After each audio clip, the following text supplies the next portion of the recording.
नमस्कार, मैं शिव नारायण यादव। आशा है दुर्गा पूजा, दीपावली, भैया दूज, गोवर्धन पूजा, छठ पर्व आप लोगों ने अच्छे से मनाया होगा। मैं इस तरह का वीडियो बनाने का आदी नहीं हूँ, लेकिन पिछले कुछ दिनों से सोशल मीडिया पे जिस तरह के पोस्ट आ रहे हैं, मुझे लगा कि कुछ लोगों को एक कड़ा संदेश और जवाब देने की ज़रूरत है। किस तरह के पोस्ट आ रहे हैं मैं पढ़कर खुद सुना देता हूँ। एक मित्र ने पोस्ट में लिखा कि महिषासुर एक प्रतापी राजा थे, बहुत बड़े बलवान थे, बहुत प्रजापालक थे, ज्ञानवान थे, जिसे धोखे से दुर्गा जी के माध्यम से उन्हें मारा गया था और उसके मारने के उपलक्ष्य में दुर्गा जी का पूजा किया जाता है।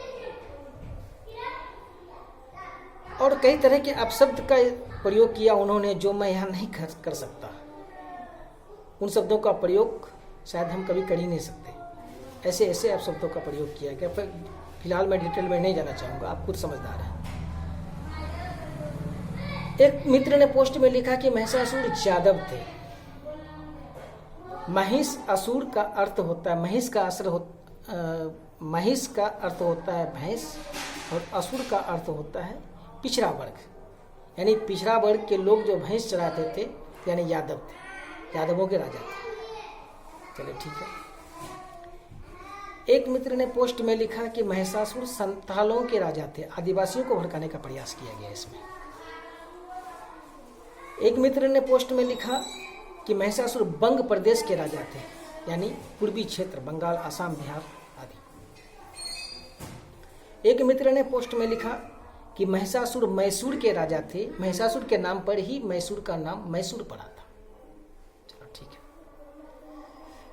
इस तरह के कई पोस्ट, इसमें बहुत सारे अपशब्द का भी इस्तेमाल किया गया है, जो मैं यहाँ डिटेल ज़्यादा नहीं बता सकता। आप अगर फेसबुक में, ट्विटर में आप जाएंगे तो आपको टाइप करेंगे तो समझ में आ जाएगा।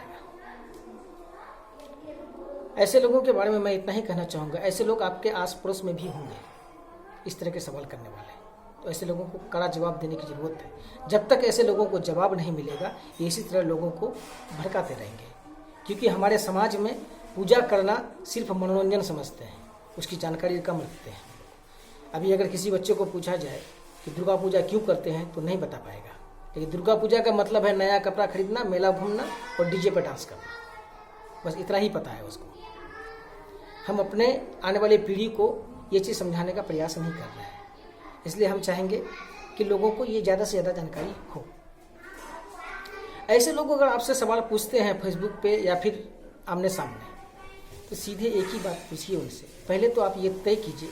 हाँ, फिर ये लोग लिखते हैं कि सनातन धर्म में जितने भी पूजा पाठ कथाएं हैं, सारे के सारे काल्पनिक हैं।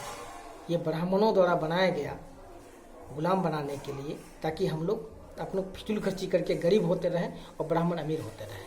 इस तरह के भी पोस्ट डाले जाते हैं। मैं ऐसे लोगों से कहना चाहूँगा, विगत दिनों दुर्गा पूजा, दीपावली, छठ में आपने मार्केटिंग जरूर किया होगा। पूजा का सामान खरीदा होगा, कपड़ा खरीदा होगा, फल खरीदा होगा, सूप खरीदा होगा। आप हमें ये बताइए, ये सूप बनाने वाले, बेचने वाले कितने ब्राह्मण थे और किस जाति के थे? ये ज़्यादातर दलित जाति के होते हैं, पिछड़ी जाति के होते हैं। फल बेचने वाले हमारे किशनगंज में, बिहार में ज़्यादातर फल बेचने वाले मुस्लिम समुदाय के ही आते हैं। हमारे भाई, हमारे कई दोस्त फल का दुकान करते हैं मुस्लिम समाज के, उनसे भी फल खरीदा जाता है। सूप बेचने वाले दलित परिवार के होते हैं। पूजा पाठ का सामग्री जो बेचते हैं, कोई ज़रूरी नहीं है ब्राह्मण बेचते हैं, उनसे जाति नहीं पूछा जाता। हम जाति पूछते भी नहीं है, क्या जाति है भाई, सामान खरीदना है, आना है मार्केट से, कहीं जाति नहीं पूछा जाता। इससे 2 रुपये की भी आमदनी अगर होती है तो प्रत्येक समुदाय की हो रही है। इसी छठ पर्व और दुर्गा पूजा में करोड़ों का व्यापार हुआ। ये व्यापार किसका हुआ? इन्हीं दलित पिछले लोगों ने जो सूप बनाया, जो फल काटकर, जो फूल लाकर बेचती है महिलाएं गरीब समाज की, उन लोगों को 2 रुपये का फायदा हुआ।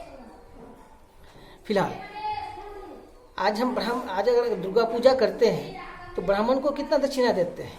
1000, 1500, 2000। लेकिन टेंट वाले को कितना देते हैं? 30,000, 40,000, 50,000। मूर्ति बनाने वाले को कितना देते हैं? वो लोग तो ब्राह्मण समाज से नहीं है। तो जातिवाद का नाम लेकर सनातन धर्म को तोड़ना, ये इन लोगों का एक एजेंडे में शामिल है और ऐसे हमें सावधान रहने की जरूरत है।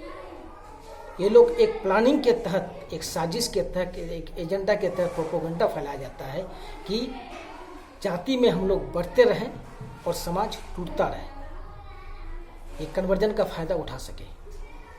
ये ईसाई मिशनरी के एजेंट होते हैं। ये जिस तरह की भी पोस्ट करते हैं, आप गौर करेंगे इसमें से ज़्यादातर लोग ईसाई मिशनरी के एजेंट होते हैं, ताकि इसका फायदा उठाकर लोगों के अंदर में सनातन धर्म के खिलाफ एक मानसिकता पैदा किया जाए, उसको कन्वर्जन की तरफ ले जाया जाए। ये एक बात हुई। दूसरी बात, ये कहते हैं जातिवाद। ठीक है, अगर कुछ देर के लिए हम मान भी लें कि महिषासुर जादव थे, पहले तो ये बताएं कि ये वास्तविक है या काल्पनिक। ये लोग पोस्ट भी डालते हैं इस बात का कि सारी कथाएं काल्पनिक है। भाई जब काल्पनिक है तो महिषासुर वास्तविक कैसे हो गया? महिषासुर भी काल्पनिक होगा। यानी सारी कथाएं काल्पनिक है लेकिन महिषासुर की कथा वास्तविक है। अब इस तरह से भड़काना चाहते हैं। अगर महिषासुर यादव था भी, मैं ये बताना चाहता हूँ, रावण भी तो ब्राह्मण था। क्या किसी ब्राह्मण को रावण की पूजा करते देखा है आपने? भगवान कृष्ण यादव थे, फिर भी आज ब्राह्मण समाज के लोग भगवान कृष्ण की पूजा करते हैं। ब्राह्मण समाज के लोगों को तो रावण की पूजा करनी चाहिए, क्योंकि ब्राह्मण रावण था। रावण को परशुराम की पूजा करनी चाहिए, लेकिन वो राम और कृष्ण की पूजा क्यों करते हैं? ये प्रमाणित करता है कि हमारे समाज में जातिवाद कहीं नहीं है। जातिवाद इन लोगों के द्वारा, वामपंथी पत्रकारों के द्वारा, इतिहासकारों के द्वारा फैलाया गया एक प्रोपेगेंडा है सिर्फ। आज अगर महिषासुर यादव था और यादव समाज के लोगों के लिए महिषासुर पूजनीय था, तब ये बताइए मुझे कि भगवान कृष्ण ने जब रुक्मिणी से विवाह किया था और जिस मंदिर में विवाह किया था, वो मंदिर किसका था? भवानी का मंदिर था और दुर्गा जी का मंदिर था। अगर महिषासुर यादव होता और दुर्गा जी हमारे लिए विलन होती, तो कृष्ण जी रुक्मिणी को लेकर महिषासुर के मंदिर में विवाह करते, दुर्गा जी के मंदिर में विवाह नहीं करते। ये प्रमाणित करता है। और आप ये भी कहते हैं, ये भी पोस्ट में डाला जाता है, तर्क दिया जाता है कि हमारे पूर्वज अनपढ़ थे, जाहिल थे, उन्हें पता नहीं था, इसलिए दुर्गा की पूजा करते थे। भगवान कृष्ण से ज़्यादा ज्ञानवान होते हैं आप लोग, ऐसे लोगों से पूछिए।